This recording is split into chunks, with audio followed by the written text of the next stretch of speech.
दोस्तों नमस्कार। यह संख्याओं से संबंधित प्रश्न है। आप इसमें संख्याओं के बारे में भी जानेंगे।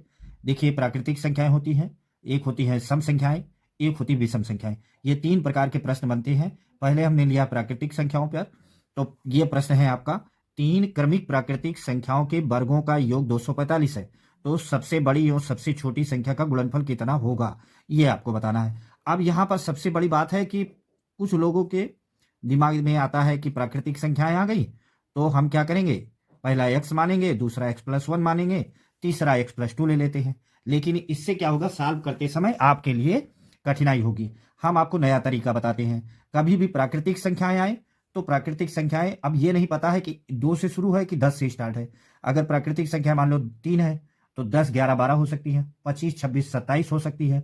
तो आप क्या करिएगा, प्राकृतिक संख्याओं में तीन संख्याएं अगर हैं तो बीच वाली संख्या को x मानिएगा, और इसके पहले वाली संख्या एक कम रही होगी और इसके बाद वाली संख्या एक ज्यादा रही होगी।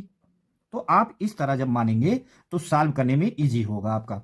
तो क्या करना है, तीनों प्राकृतिक संख्याओं के वर्गों का योग, अब वर्ग करके स्क्वायर करके अब इनका योग कर दीजिए। पहली संख्या हमने x-1 माना है तो इसका स्क्वायर, प्लस दूसरी संख्या का स्क्वायर x², प्लस तीसरी संख्या का स्क्वायर x+1 का स्क्वायर, और तीनों का योग कितना है 245।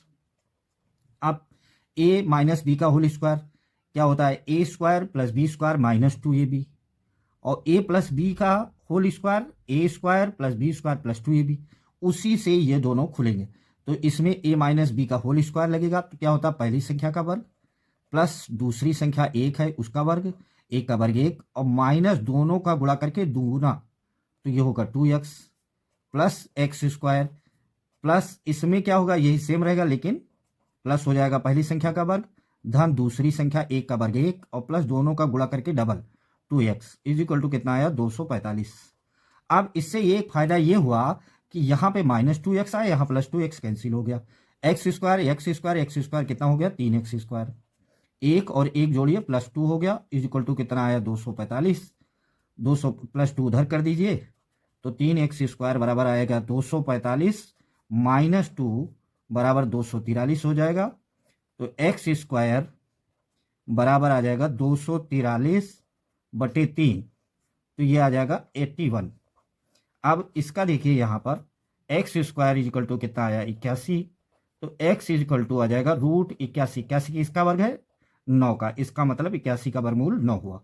अब यहाँ देखिए कि x का मान आपने 9 लिए आ गया, तो इसका मतलब दूसरी संख्या आपकी क्या आ गई 9, तीसरी संख्या एक जोड़िए 10, और 9 में से एक घटाइए, पहली संख्या कितनी आ जाएगी 8, तीनों संख्या मिल गई। अब ये इसमें बताना है सबसे बड़ी और सबसे छोटी संख्या का गुणनफल। इसका मतलब सबसे छोटी संख्या 8 और सबसे बड़ी संख्या है 10, इसका गुणा करेंगे तो आएगा आंसर 80। यही आपका आंसर होगा। इसका मतलब सी ऑप्शन आपका सही होगा।